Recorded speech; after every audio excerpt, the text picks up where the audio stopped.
Good afternoon, people. Good afternoon. Good afternoon.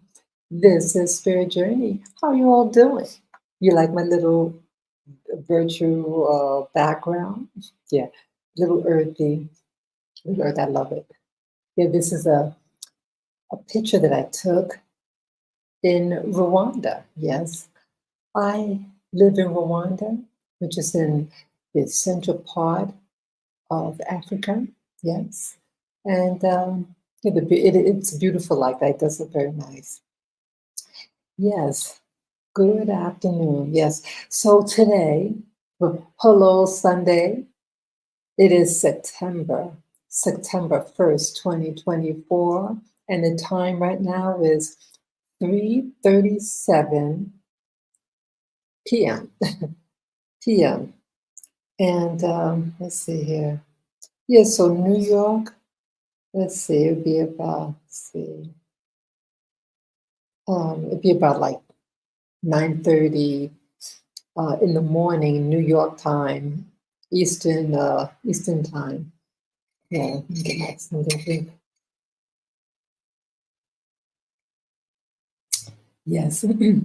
Yeah, well, so we have a viewer. Good afternoon, good morning, good evening, whatever time zone you're in. This is Spirit Journey, just saying hello to all the visitors out there. Today should be a very interesting live stream. I don't do these that often. I did a live stream last week. Hey, cheeseburger, cheeseburger. Hey, long time no see out there. You like my little background? Yeah, so I'm trying to get more savvy. I know I can do so much better with my videos. So I just gotta have to encourage myself to be more on top of everything. Um, so, how's the audio, cheeseburger? Could you hear me okay? How's everything? Oh, okay, thank you. I do. It's nice. Hope you're having about, yeah. Yeah. Yeah, I feel like I'm going through things, people, emotionally. I don't think it's just me. I think it's just the world today that, okay. Oh, my little doggy. Yeah, my little dog, let me just go. Come here. Come here. Hey, you need to go? Let's go. Gonna let my little boy go. Well, what's going on? You stay here. We just let me get my little boy. You get in. Hey, Lavender. This is Lavender. Little boy. Say hello. Hi. Hi. Yeah. Oh, I'm mommy's boy. I'm mommy's boy. Hello. Yeah. Just keep him. Yeah. I think he wanted to go away. I have him. But yeah, his name is Lavender. Yeah, he's 11 and a half years old. He's still being treated um, for different ailment, and I'm praying that he becomes his old self again. Yeah, I guess it's one of those things. Yeah, I lost my two little girls, Lily and Lilac. They passed away in January, and I think that has also affected me. Yeah, so I'm very protective over Lavender. He is a Pekingese. He's 11 and a half years old. Yeah. So, yeah, you good? You good? Yeah. So I feel like I'm going through things, especially like a week ago. And it's like another, like, as I mentioned before, the honeymoon is over. Yeah. I mean, Rwanda is a beautiful place. I love the natural beauty. Um, but I think watching a lot of the news and everything is affecting me. Okay, I'm gonna keep you down. I'm gonna keep on my lap. Yeah. Okay. So yeah, so I feel like the whole world is changing, and for you people out there who is sensitive like I am, I think we're all being affected by everything, and watching the news doesn't help. But I don't want to be. I just got to balance it out more. I do get my exercise. I do go out. And then I binge watch YouTube videos and watching things from back in America. Yeah. So even though I'm here in Rwanda, I I still watch the uh, the different videos that the different channels that I've watched in America, and I still watch them. I still enjoy them. But is it affecting me? Oh, okay. Let me see. Cheeseburger says, "I hope you keep your head up. I got to get ready for the day. So you were alive. Okay, stay healthy. Thank you. That was really nice of you. Thank you, Cheeseburger. Yeah.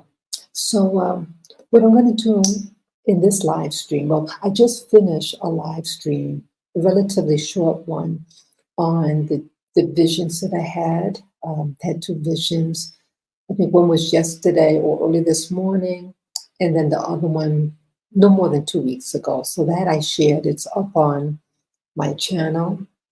And so it's probably finishing uploaded, but people could watch it now. Yeah, I just finished that one a moment ago, and then I did announce that I'm going to immediately do another live stream, and I'm going to talk about the migration situation here. I mean, migration in America, where I'm from, born and raised, and yes, I am a veteran. So I want to talk about this. I've talked about it before, and again, my issue is not migration. A migrant is someone who's moving, but it's not about people located from one location to another, because an American can do the same thing, move from California to New York and vice versa. It's not about just moving and relocating. It's about people who are undocumented, who enter, and many of them are coming in and committing acts of violence, robberies, crime, and intimidation. That is my focus on this live stream. And I'm going to share with you, and those of you who are going to be watching this, you can also please share your experiences, what's happening in your community, and how your community may be resolving the issue. What are they doing to try to address the matter? And how is law enforcement, how are they handling the situation? Okay, I'm from New York City. I lived in Manhattan, and I lived in a place in the city that is heavily uh, tourists and a lot of people from other parts of the world. And somehow they're able to get jobs that we New Yorkers, native New Yorkers, aren't seem to be getting. And some of you may be saying, well, Americans don't want to do certain types of work. Well, some Americans do. And I was one of them. I was in an industry, I was in many, many different industries to put food on my table. And yes, I worked on my latter employments. I worked in retail. You find many of the migrants in retail. And I also was in the food industry, and they are also in that big time. And I'm going to say up front before I forget, because I'm going to show you some videos that are posted on YouTube to focus on some of the reports that are coming out. And I'm going to say up front, because I'm going to say a lot of things. I say, people in New York, I feel your pain. I was forced to leave New York City. They try to steal my dog, this one here. They try to steal him. Yeah, broad daylight. And what? Yeah, they try to steal him, and I got attacked. Uh, she looked like an American woman, but out of town. They said that she had schizophrenia and something about her medication that I guess she didn't take her medication that day. Yeah, and I said, I had enough. It was very dangerous. And I decided for myself last year, around this time, let me see, it could have been August or September. Yeah, around this time last year, I said to myself, I'm getting out of here. I'm getting out of here. So about a year ago. And yeah, it bothered me a lot. And it cost a lot of money to do this. And I knew for me, I felt in my heart, if I didn't do anything then, that I would really be stuck. And I was afraid of another so-called pandemic or plandemic. I didn't want another pandemic to happen and I was stuck in the country. So I said, let me get out. I'm going to put him down. Okay, get down. Okay. Get some water. I think once it's dinner, that's what it is. Okay. So, yeah, it's a, oh, I was going to say, I'm sorry, I get a little distracted there. Yeah, what I want to say up front before I forget, the power is in your hand, people. The power is in your hand. And again, what this video is about, this video is not about trashing legal migration or people who are lawfully in America. I am not talking about them. I am talking about people who are coming in illegally and doing things to harm the native-born people and those who legally migrated to the US and are following the rules and the customs, okay? I'm not talking about them, okay? So the power is in your hand, people. The two major industries in New York that these migrants work in, they work in the food industry. They prepare the food and they transport the food to you, and they work in retail. Boycott those establishments that hire illegals. Push them out. Push them out of your community. And I think that's a start, how you can get rid of someone. Because if no one is employing them, they're going to go elsewhere. Don't make them welcome those who are illegal. The power is always in your hand. Let me get him. Come here. Where you want to go? Just a moment. I don't know what, maybe he has to go. Yeah, the power. You can boycott those places. Check those restaurants. And you say, you go to the restaurant, are any of the people you employ illegal? Are any of them illegal? Or you could just say it another way. How many Americans do you have working in here? US citizens that are working here. And if it doesn't appear that they hire any locals, don't eat there. Don't eat there. When I was in New York, I started purposely looking into businesses that looked like they're hiring local people. And I would go to them to do business. I don't want to go to places that seem to be hiring people from other places. Yes, the power is in your hand. Boycott those places, in my opinion. In my opinion. You do what you want to do. You do what is lawful. But you have the right. If a company is employing illegals, don't eat there.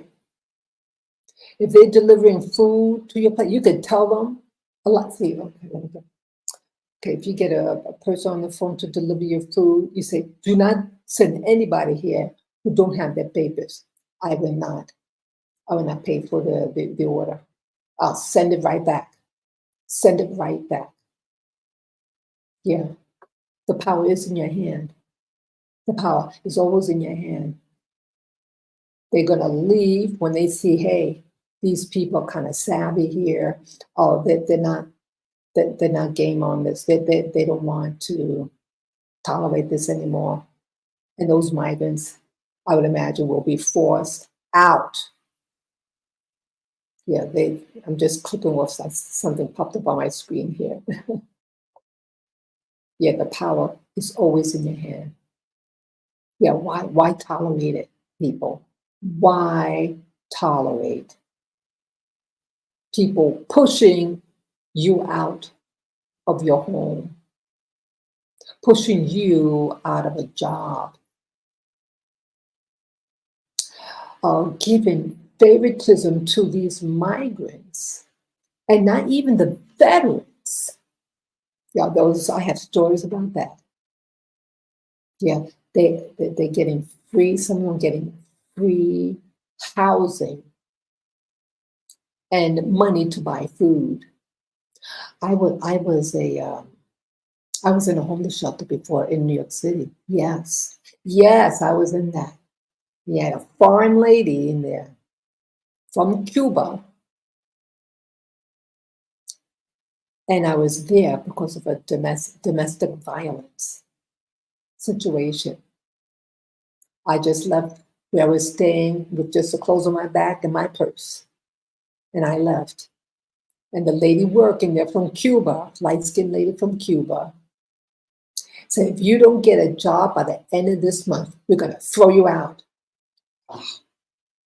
I can't forget that. That was in 2002, January 2002. And I'm a veteran.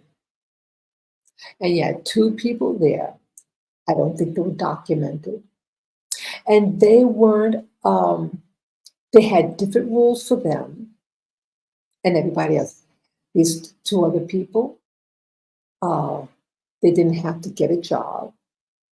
They didn't have to prove that they had a bank account. Yeah, you had to get a bank account. You had to find employment. This was a longer term stay homeless shelter. Yeah, they have in New York the intake centers, and then they send you out for at locations for longer term stays until you can get permanent housing. Okay, so it's a two-step process. Again, this is over 20 years. This was 22 years ago. Yeah, I feel it's almost like yesterday.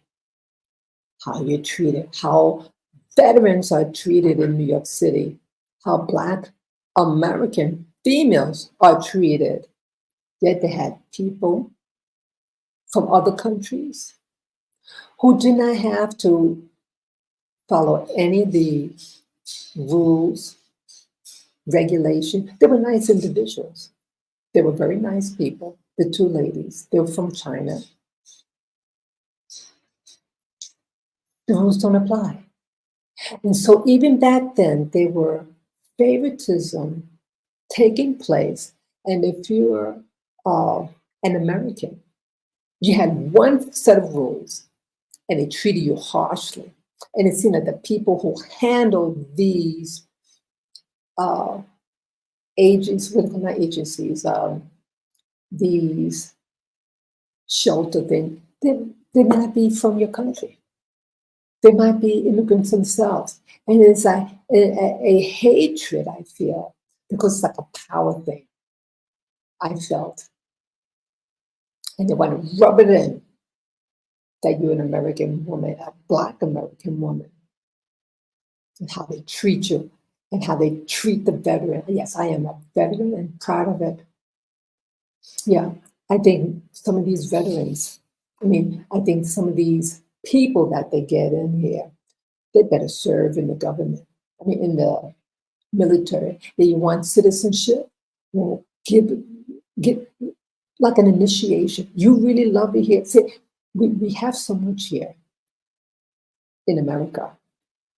And the new people, some of them just want a quickie, a quick money, a quick grab, and they run back home with the monies. So they're taking money out of the country, making our country poorer.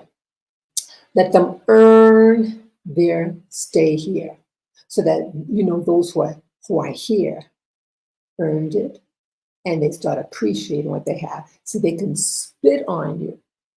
They hate America and they hate Americans, but they love the US dollar. And that's what bothers me. Their love of money, love of wealth, love of the system, but they don't want to upkeep the system. They want to change it. Or maybe that the things that they do changes it.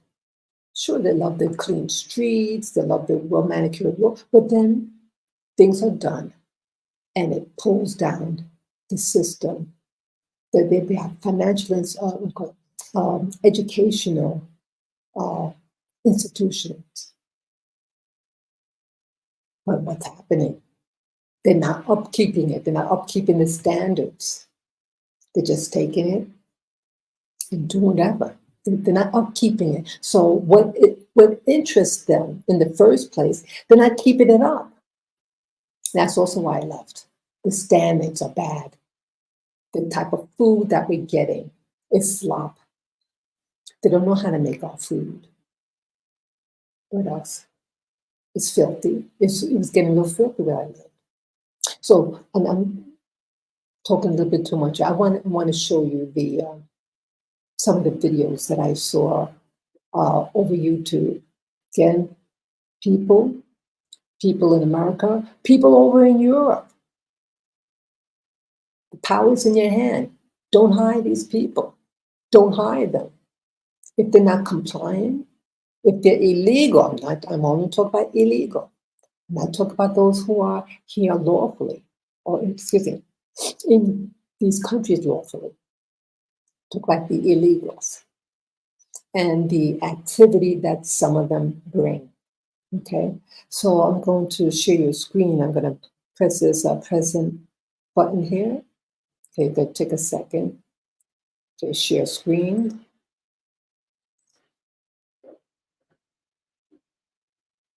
Okay, how about do this right?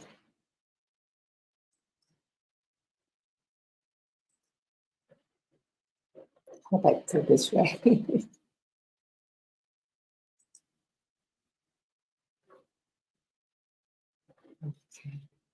Hope I'm doing this right, people. Okay. Make the screen bigger. Let me just make sure before I begin here. Excuse me. Oh, I took my I turned off my phone. I hope this is working right. Yeah, when you share your screen, um, when you share your screen, you cannot see your face, so you don't know what's actually being seen here. Okay, just have to step away for a moment and check on something. Hold on.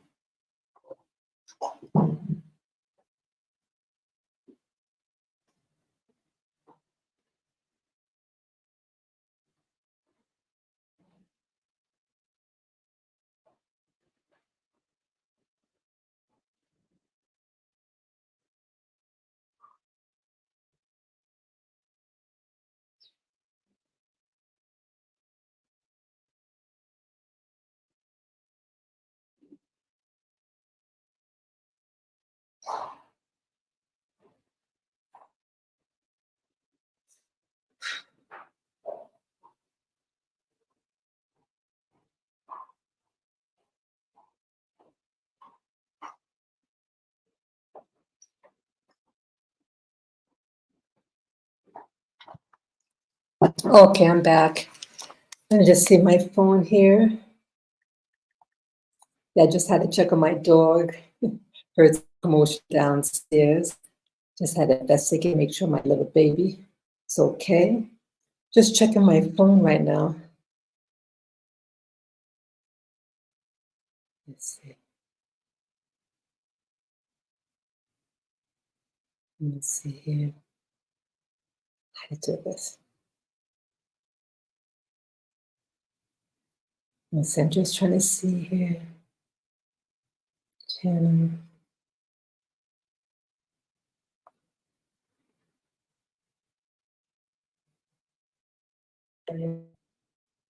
Okay, looks like I'm on. Okay. Turn off the volume here. Okay, looks like I'm on. Okay, I'm back on. Yeah, so I see now. I turned on my phone and they have, okay, I see my face on one side. I'm sure, okay. Why? Sorry. Okay, so what I'm going to do, people, I apologize for that. Um, I'm going to play this video. This, as you see here, Fox had aired this. It's entitled Heavily Armed Migrant Gang Takes Over Apartment Building in Colorado. Okay. Okay, I'm going to play it now.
Wow, look at that.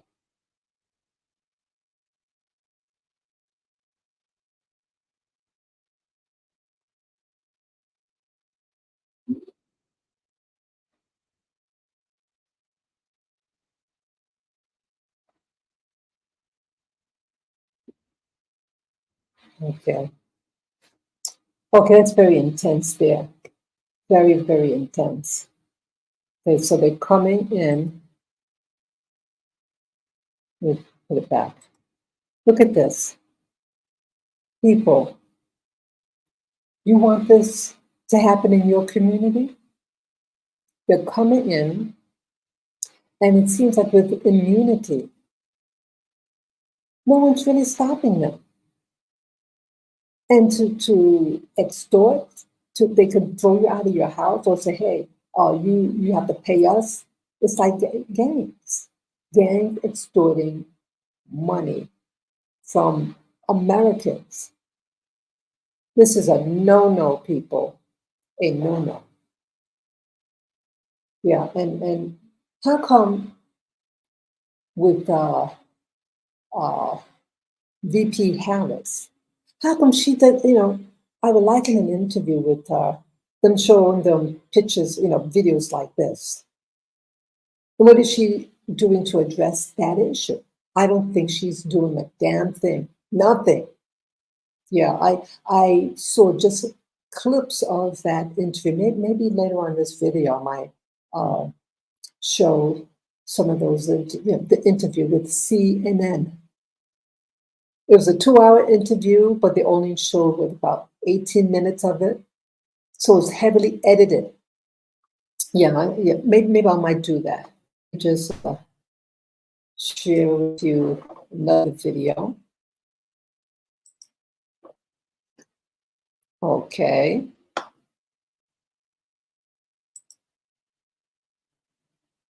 Okay, this here.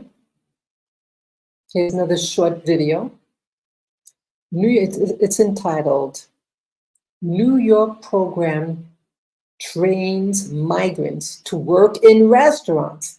Well, remember, people, I've talked more than once that I was in the food industry in New York City. I was in the industry 20 something years ago. And it was, even back then, an industry that they did not want people like myself. And some people will think, oh, well, you just kind of blend right in. You kind of look like some of the people there, blah, blah, blah. But I'm not from there, from where they're from. I am an American first. I am an American first. And I'm a veteran. To hire someone like myself, I'm sorry, it's dusty in this room. Sorry. To hire someone like myself, you have to pay the correct wage. I'm not implying that these other people aren't working hard, but I'm saying that see, when you take things unlawfully, they are taken unlawfully if they're illegal. I'm only talking about illegals. They are purposely hiring them to exclude people like myself, the veteran, the American. Don't go by complexion. It's not about complexion. It's about this system and these restaurants that are getting cheap labor. And this type of thing, it doesn't just happen in New York. It happens in Hawaii too. They do that in Hawaii. And it happened to me also in the Aloha state of Hawaii. Oh yes, they hire illegals. Do you know there's more illegals in Hawaii than American Blacks? They don't like American Blacks there to work there. They don't like us there. And that was part of the reason why I left. I said, you know, I want to go back to the US mainland. I want to be around Black American people. I didn't like what was happening there. I just got fed up. And I said, you know, let me leave now. But yeah, let me just show you this video. I'm just blabbing here. Okay, let me play it.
Okay.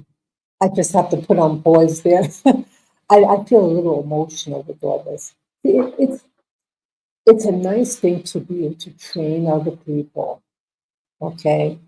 But why aren't they training the thousands of young Black Americans that are living in New York City? Why aren't you training them? You have a lot of young Black people, Black American people living in New York City who are jobless, and you're not training them in this. Why aren't you training them? Because these people are cheap labor.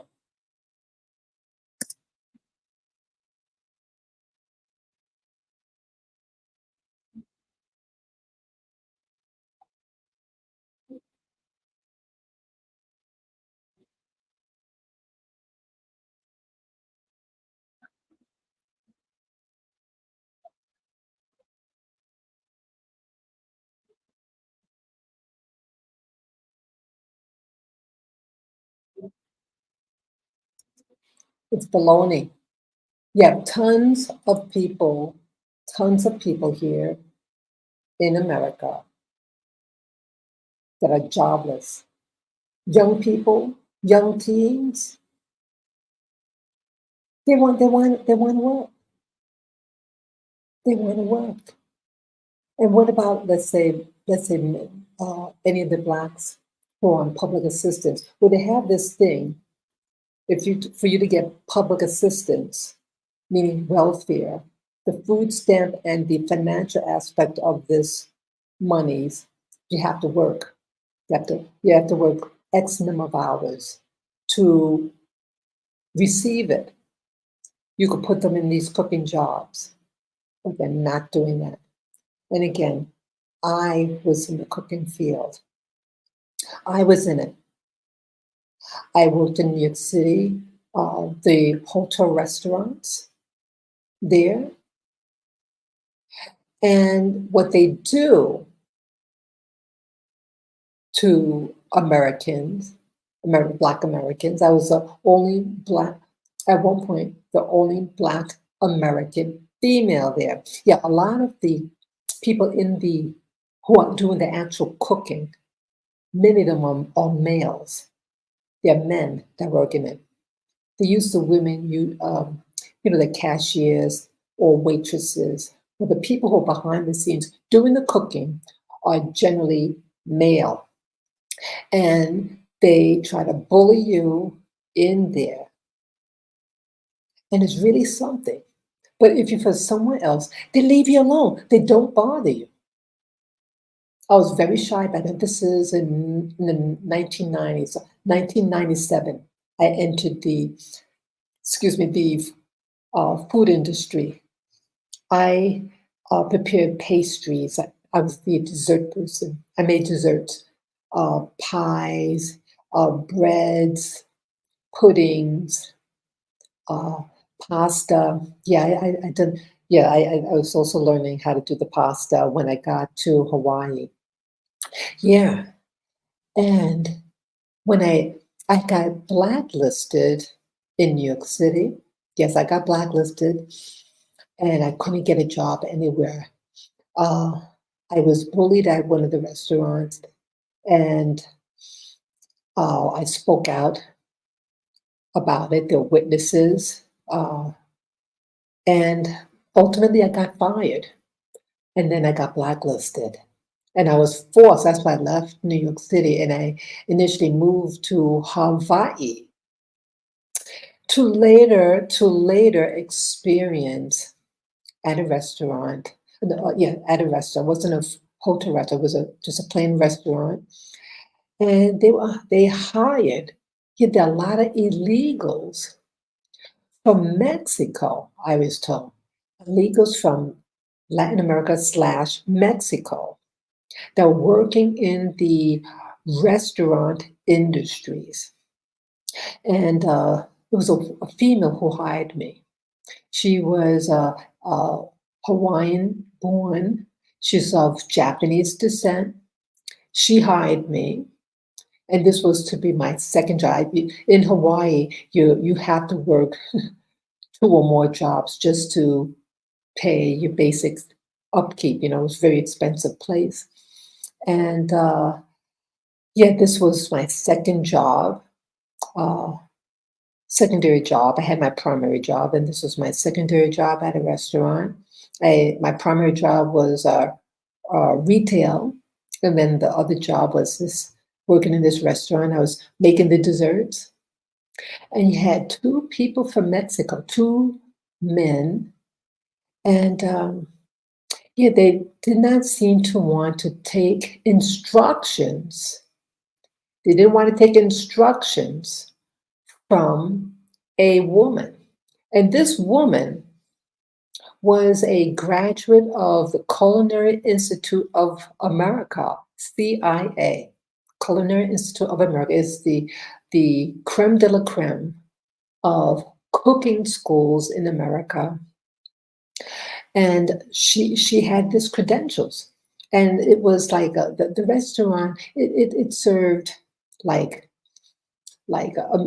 American style food, like hamburgers, fries, things like that, that type of joint.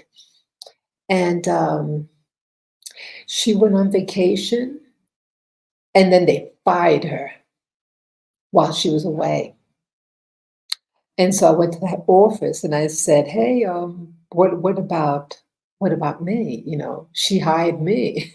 Yeah, I'm upfront with people. I said, "Look, it's obvious that I am eventually going to be kicked out, you know, fired or laid off." And I remember seeing the people, the two guys there, one in particular, laughing with glee when he found out that she was laid off. So it was to save money. So you got to pay Americans with qualifications. Okay, illegals, you don't. They don't respect you. And the customs, see, you got to be careful who you bring on board in your country because they may not have the same type of respect for women. This lady was highly qualified,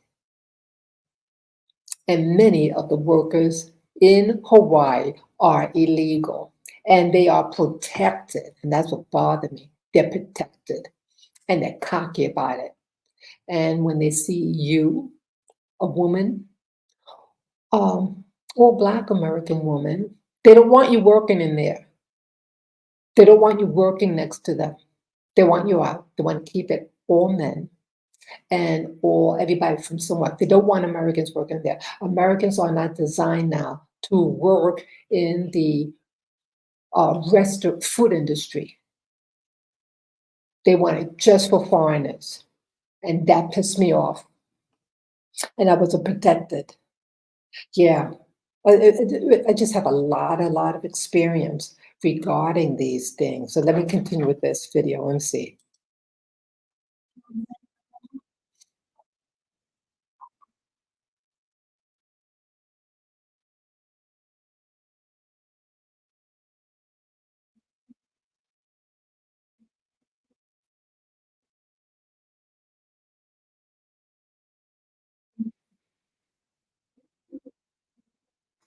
Okay, I'm getting, the more I watch it, the more angry I get.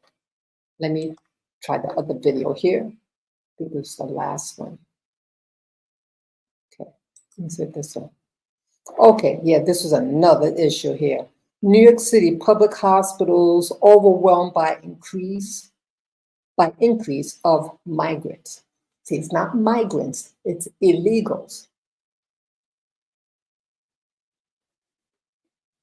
Okay, let me make this bigger.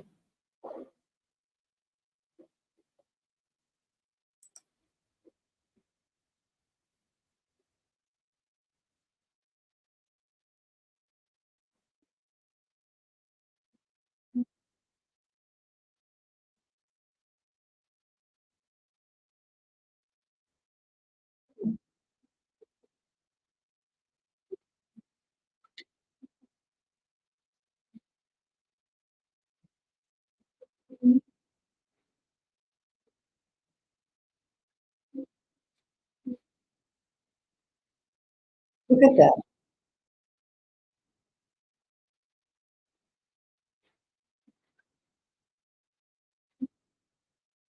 300, who's gonna pay for that?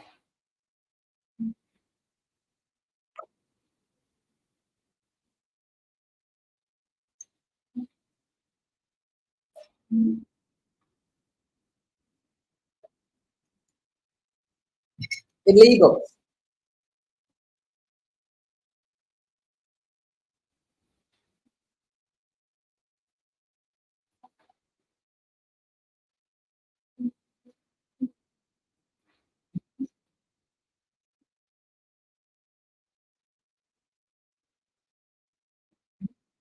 Oh, wow.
I don't know. You hear that?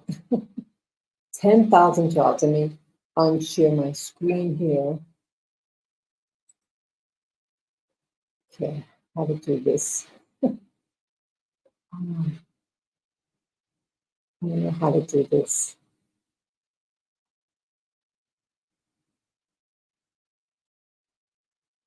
Okay. I'm sorry. Um, Okay, go back to this one. Stop sharing. Okay. Okay, I'm back on just showing my face here. Okay. Yes, I hope this worked out right for me. Just I have my phone right on the side, just seeing if it correct. Yes. Okay. Yeah, I don't do this often, sharing the screen, going back and forth, back and forth. Yeah, let me see what this is. So we get all these pop-ups. And just get out of that stream. Yeah. So you see, I'm showing you the last one about the health. Now, last year, when I was still living in New York City, I went to my neighborhood clinic and I wanted to see a foot doctor. And they said I would have to wait maybe 4 months. Well, what's happening? We have migrant centers nearby where I lived. Yeah, I lived in an area where we have the hotels, a lot of the hotels are set up now for migrants. They get buses, yellow buses for the children to go to schools. They get given services that American kids aren't getting. How come that, American kids aren't getting the yellow buses to go to these schools, whatever, wherever where they are? They have to take the subway. What else? Yeah, to get free medical. And so you're inundated with people. People. It's not regulated. See, it's I'm not against someone who truly is looking for an asylum because they're in danger. I'm not talking about that. There are people who have legitimate concerns that this might be war happening and they flee. But if it's that dangerous, go to, I would say to go to a country right next door, go to the bordering countries, right? But they want to come to America because it is so good. It has the best system. the best system for social services in comparison to other countries in the Americas. What other country in the Americas can you get free medical, free housing, free job training, all these things? What other country but the United States? And the fact that they're coming here and it attracts them, but the system is going to collapse because it's not being reinforced by lawful people who are paying taxes to support the system. Money doesn't just grow on trees. You have to put into the system in order to take out. They're not putting in. They're just taking and taking and taking. And the American citizens, Black America first. I'm a Black American woman. And these migrant situations / illegals affect our communities first. That's why I say it like that. It affects our communities first.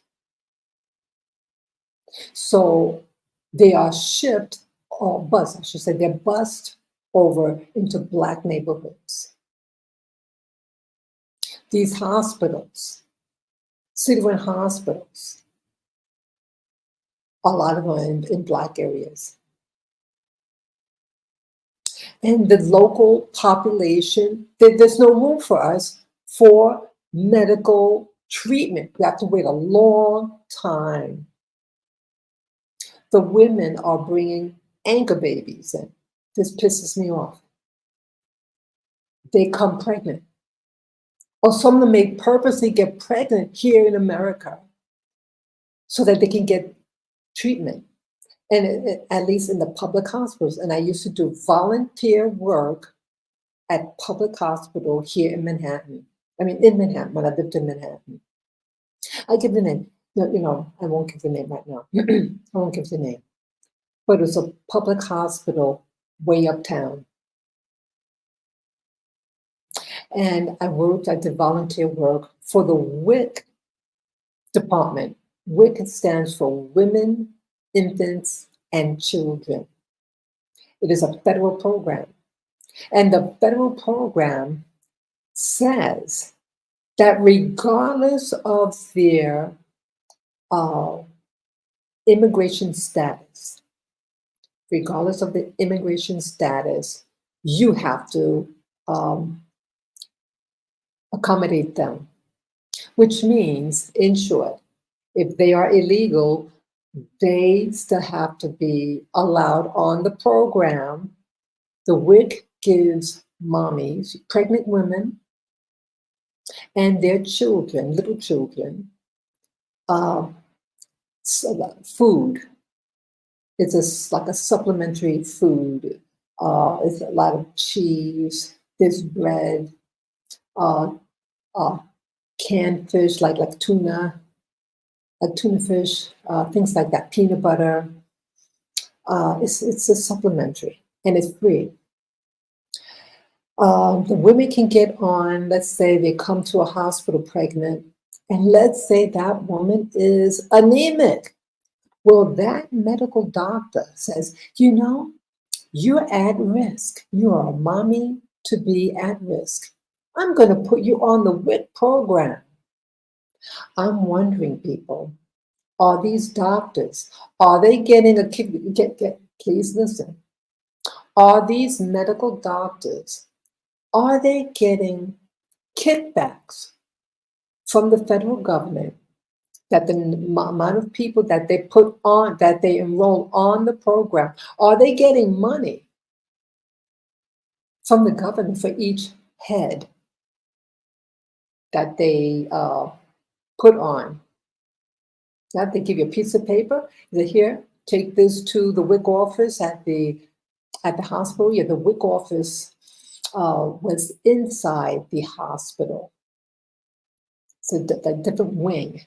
And they go to the doctor, they could come with the paperwork. Hey, I want to enroll in the WIC program. And if for the older children, they have a SNAP program, SNAP. It's a supplementary food program. And I think it's, at least back then, this was 12 years ago when I worked there, it might be a separate program from what we call food stamp program, okay? And they may qualify for that. Again, that was 12 years ago. So I don't know whether the SNAP program is now connected with the food stamp program. That I don't know, okay? But yeah, people, it's affecting American people. If you're sickly, let's say you have a chronic disease and you need to be treated at a clinic, you have to wait a long ass time because those migrants, and it's not fair. And I'm angry at Kamala. I'm angry at Kamala to do something like that, to um, allow people in, and she's acting really bizarre. This woman, this Kamala Harris. Um, I knew she was bad news from 2020, before 2020 hit. So I think 2019 when I first heard of her. I forget now. It was either late 2019 or 2020. And I did a video back then. I said, no, I didn't feel good about her. I don't like what I perceived. And my instincts were right. It's like she cannot be, let me see here. I'm going to see if I can do this. I want to look on a screen here. I hope I can do this right. Let's see. So, yeah, I have my phone so I can see what's happening. Let's see about Kamala. Let's see here. Hope I can do this. Let me see here. She was on CNN.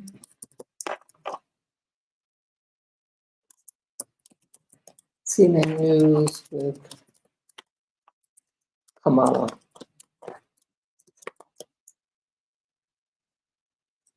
Interview. Let me see. Okay, this was 2 days ago. Let's see, live Kamala Harris and Tim Walz to sit with Tina for exclusive first joint interview. Why would she have a joint view? Let's see here. 11 Alive, that's it. Okay, let's see, Kamala Harris and Tim Walz interview, part 1. Plan for first day in office. Hey, let me try this one.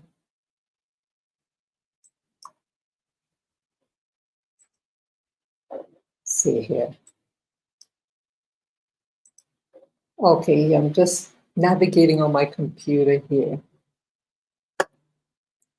Okay, I'm going to share this screen here. Let's see. Okay. Yeah, I'm going to share this video with her. Yeah, I saw parts of the videos on some other channel, so I'm hoping it's the same content. Let me press this button here. Just take a moment. Share screen.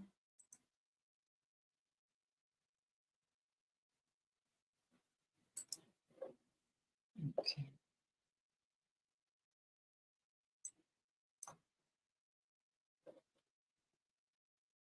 Okay.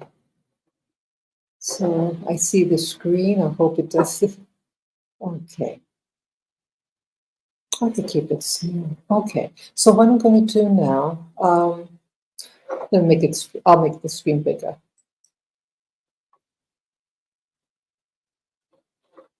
Okay. Now, as you see here, this is CNN. Okay, Kamala Harris and Tim Walz, CNN interview part 1, plan for first day in office. Yeah, it's even how she interviewed, it just seemed very problematic. Okay, she's hedging a little bit. Let me just play this, see. Okay, she's going to be asked a direct question, and you come to your conclusion. Okay, it's an 8-minute video, but I'm not going to play all of it. Just part of it. Let me just press the button now. The bus tour is well underway here in Georgia. You have less time to make your case to voters than any candidate in modern American history. The voters are really eager to hear what your plans are. If you are elected, what would you do on day one in the White House? Well, there are a number of things. I will tell you, first and foremost, one of my highest priorities is to do what we can to support and strengthen the middle class. When I look at the aspirations, the goals, the ambitions of the American people, I think that people are ready for a new way forward, in a way that generations of Americans have been fueled by hope and by optimism. I think, sadly, in the last decade, we have had in the former president someone who has really been pushing an agenda and an environment that is about diminishing the character and the strength of who we are as Americans, really dividing our nation. And I just wanted to put on pause a little bit. Okay. She was asked a direct question, but she gives a sliver of information about the middle class. Okay. But now she's going on a tangent. Now she's more about personality and feelings rather than specific issues on what she is to do in day one. She never once, she's not saying anything about the illegal aliens and people being pushed out of their homes, etc. Let me continue now. And I think people are ready to turn the page on that. So what would you do day one? Day one, it's going to be about, one, implementing my plan for what I call an opportunity economy. I've already laid out a number of proposals in that regard, which include what we're going to do to bring down the cost of everyday goods, what we're going to do to invest in America's small businesses, what we're going to do to invest in families, for example, extending the child tax credit to $6,000 for families for the first year of their child's life, to help them buy a car seat, to help them buy baby clothes, a crib. There's the work. I'm sorry. What about the migrants? What babies and those, car seats? Is that something that's pressing? Is that pressing in America? People needing baby seats? Are baby seats important? It can be. But is that really something that's an issue in America? That we're going to do that is about investing in the American family around affordable housing, a big issue in our country right now. So there are a number of things on day one. What about you? Well, I'm excited about this agenda too. As I said, the idea of inspiring America to what can be, and I think many of these things that the vice president's proposing are things that we share in values. And the child tax credit is one we know that reduces childhood poverty by 1/3. We did it in Minnesota. To have a federal partner in this, unbelievable. I think. I'm sorry to interrupt again.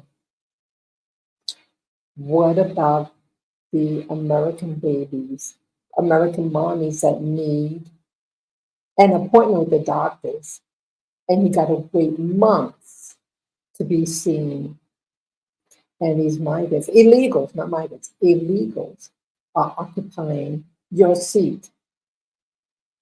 And the money's flowing for their longevity and not American citizens. Thinking the impact that we can make. You talked about, you call it the opportunity economy. You are well aware that right now many Americans are struggling. There's a crisis of affordability. One of your campaign themes is we're not going back.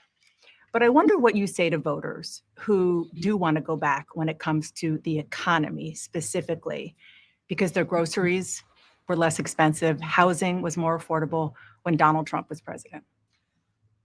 Well, let's start with the fact that when Joe Biden and I came in office, during the height of a pandemic, we saw over 10 million jobs were lost. People, I mean, literally, we were all tracking the numbers. Hundreds of people a day were dying because of COVID. The economy had crashed. In large part, all of that because of mismanagement by Donald Trump of that crisis.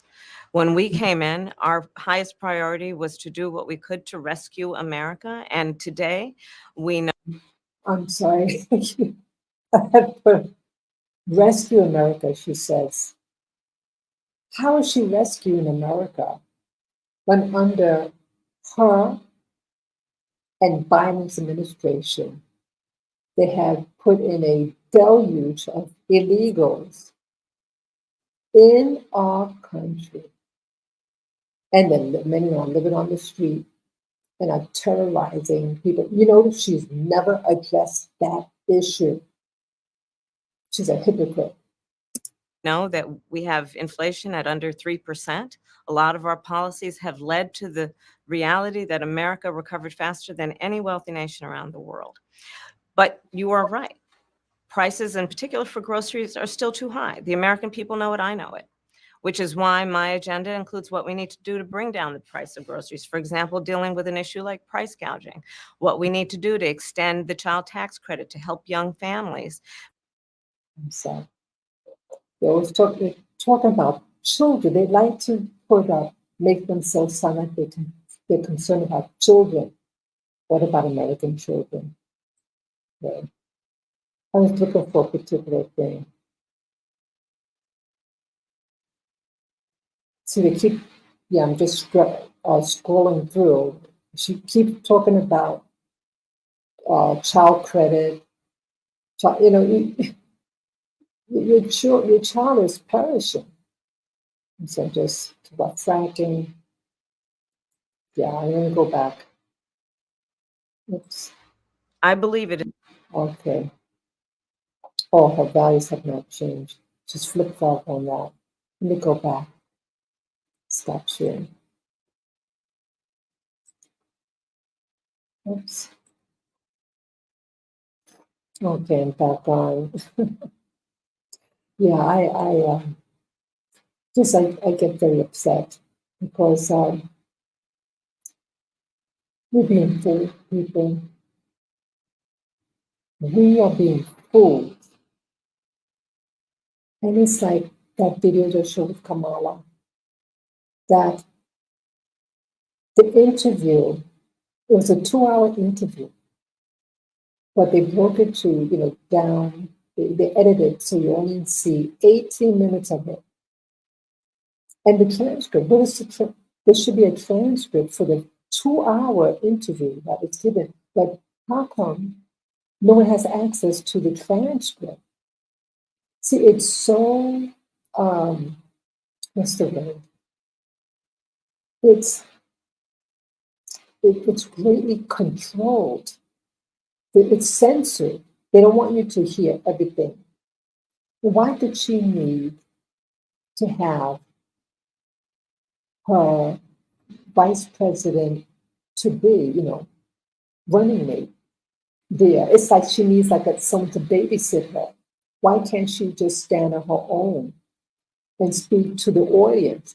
She's given a platform to share what she wants to do for America. Kamala Harris has been in office for a little over 3.5 years. And how many Americans benefited off of her? I don't know of any. I don't know. It's not helping us. Why is she addressing now about the food issue? What was she doing about the food issue for the past 3.5 years? See, she makes the excuse, we're in a recovery because of the Trump administration, So why can't she perform? If she couldn't perform as a VP, why does she want the policy, the presidency, if she's not a good steward to what she does have? Places like New York City, where I'm from, What is she doing for the people there? You're being deceived. You New Yorkers, you're being deceived, and then, oh, there you go. When it's too late, people are slowly waking up in New York City. Say, hey, what's going on? See, another thing you have in New York City, you have people, you have legal immigrants, and many of them from Asia, whether it be East Asia or South Asia, and they are new home owners. And a lot of them are illegals are being sent. They're starting camps, they call them migrant camps, illegal camps, next to where these people live in New York City. And they're terrorizing the people. They're having these wild parties. Let me see if I can find some videos on that. Let's see. Oh, I hope my hope my screen doesn't freeze. Oh wow, my screen might have froze people.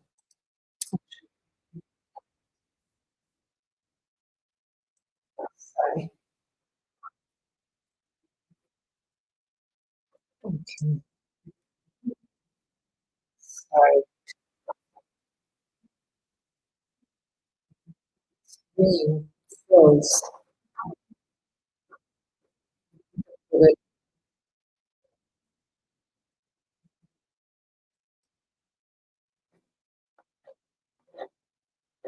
Okay, sorry. My screen froze. Let me see.